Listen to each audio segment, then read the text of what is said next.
Just getting this out the way, but this is a spoiler review for Prey, and you have about until the time I finish this sentence to get out.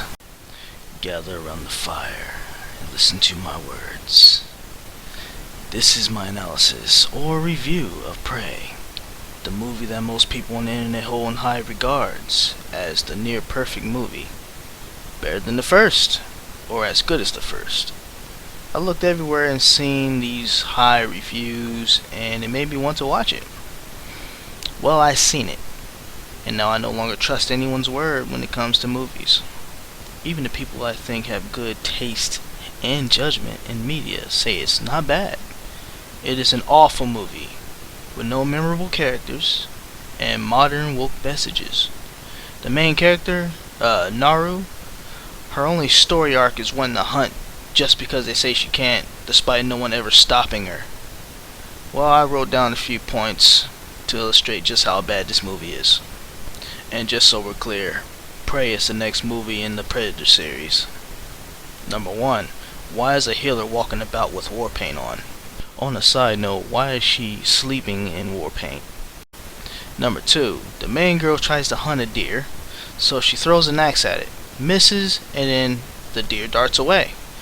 I was thinking, hey, the deer got away, she's gotta hunt something else. Nope. The power plot gave her the ability to outrun a deer. So you telling me she got super speed now? Number 3. A dog's tail can activate a pressure trap. Not possible unless the dog sat on it. But then why is the trap not on its ass? Number 4. To break immersion, the main character and the side characters look well fed and lack the hardness that would accumulate while living off the land, as they are doing. They hunt and they gather. They should look hard and sinewy. It's not an ounce of muscle in that goddamn girl. Number 5. The main chick, or Naru, whatever you want to call her, wants to hunt because they say she can't. So, just because? Number 6. They just revealed the Predator with no build-up. He just shows up. Number 7. They introduced typical modern interpretation of what women call toxic masculinity by telling Naru that she's not invited to the hunt because they don't need a cook. Yeah, great message there. Number 8. Now, this happens multiple times in this movie, but this is the first one. The Predator uses invisibility, but the snake can see it just fine. So what's the point in using it? Number 9. An herb that cools the blood in less than 5 seconds sounds like magic. Now, I'm not a doctor or anything, but wouldn't the person be dead if something like that were to happen in such a short time? Number 10. The Predator kills and skins a snake in one pull, and Naru finds the snake in the Predator's tracks. So she tries to tell one of the hunters, but he ignores her. So she leaves to find her brother. Just some more insert messages here.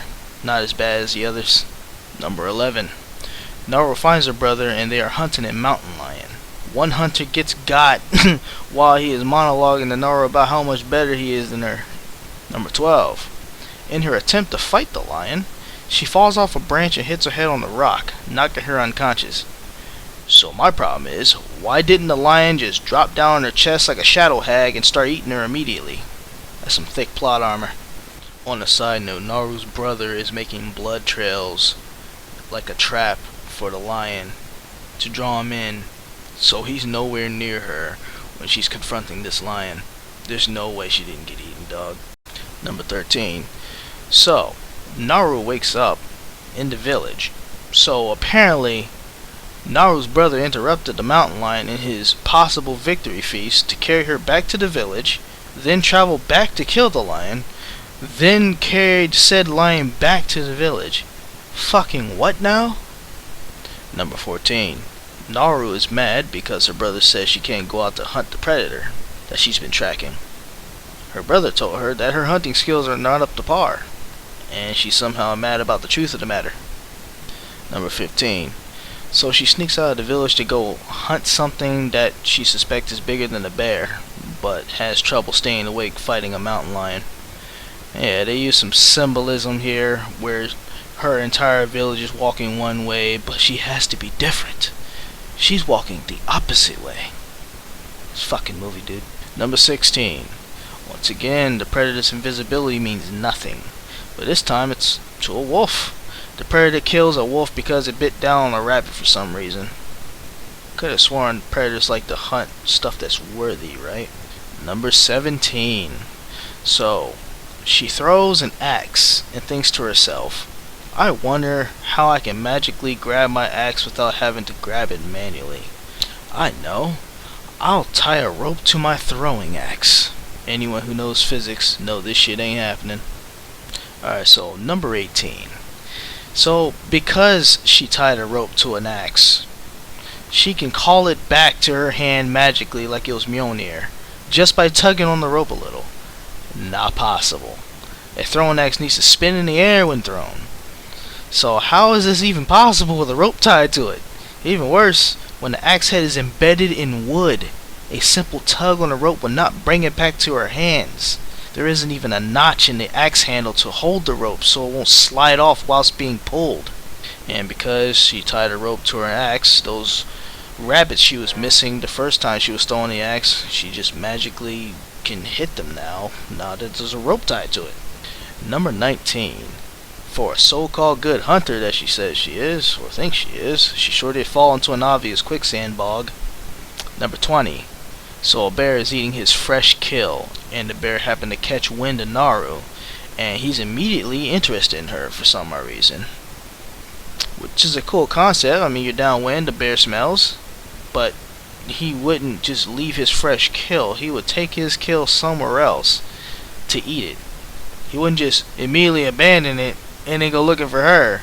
Number 21. So Naru had gotten herself inside of a wood entrapment to hide herself from the bear, who was getting closer to her. And a predator shows up and the bear starts fighting him. Now, the predator throws the bear with one hand. Then the bear gets the upper hand. And the bear's roaring in his defiance. The predator gets up again, and the bear starts charging at him. Then the predator socks the bear and kills it in one punch, and then lifts it over his head.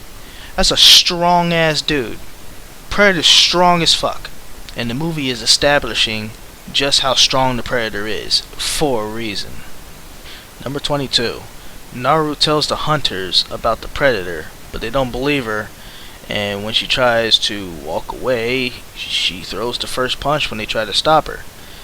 Can't fight a bear or a mountain lion, nor has she proved to be a good hunter, but can fight better than the men.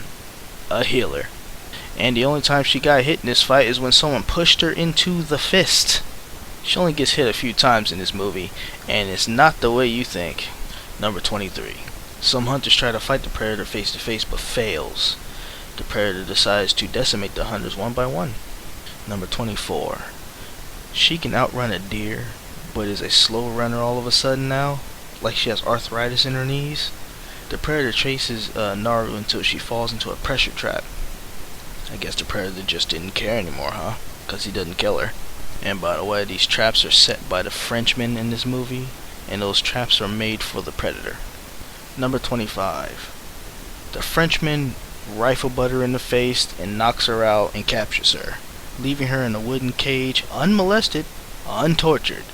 In a real scenario, she would have awakened to her legs pushed past her ears with men taking turns.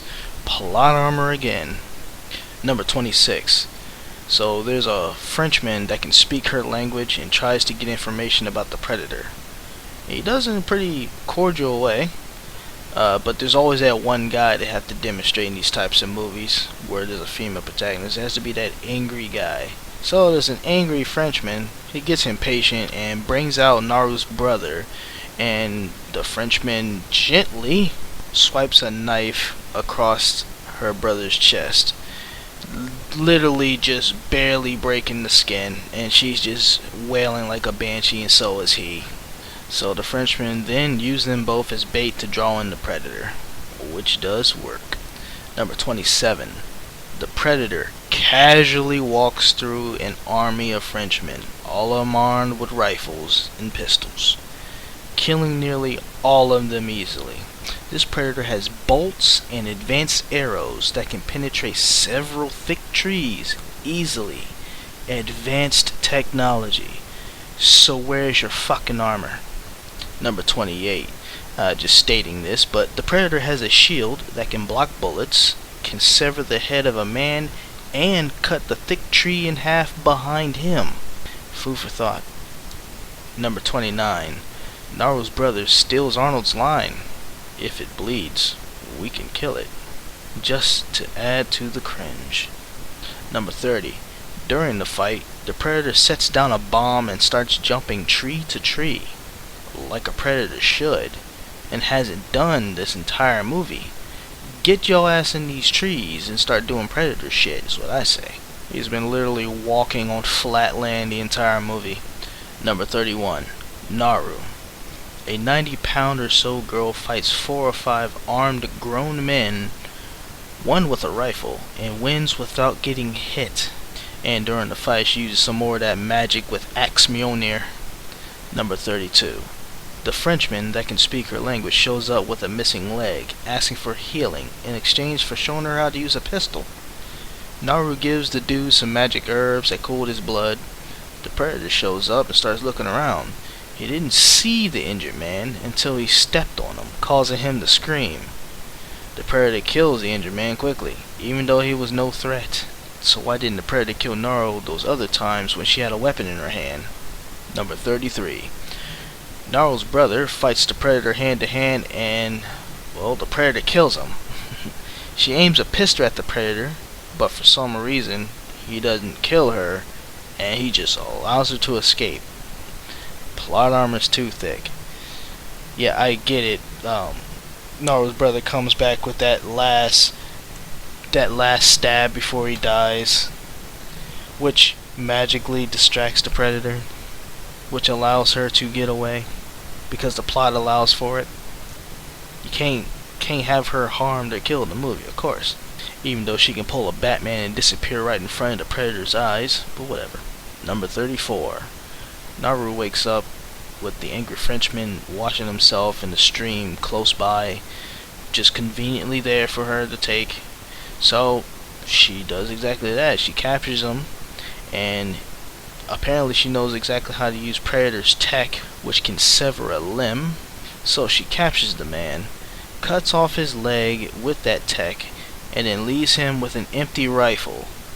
The bitch starts monologuing about how no one sees me as a threat, which means I'm a threat now, whatever kind of feminist bullshit you can throw in there.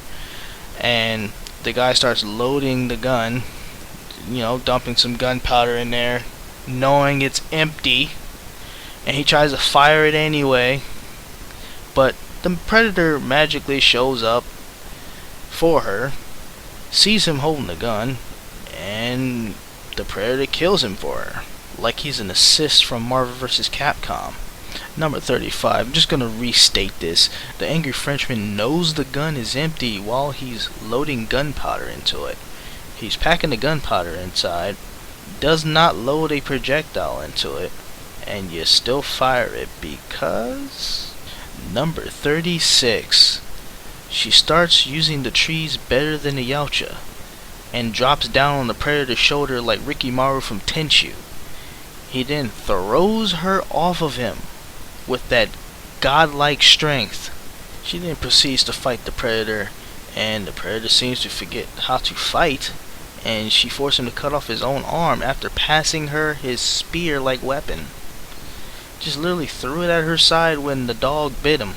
So you have an axe in your stomach, you've taken jabs and stabs with spears, but when a puny dog bites you in some muscled area, you just throw your spear to her out of pain. Yeah, I'm not buying it. You're showing you have pain resistance. On a side note, the dog didn't even bite him. He jumped off his back. That's it.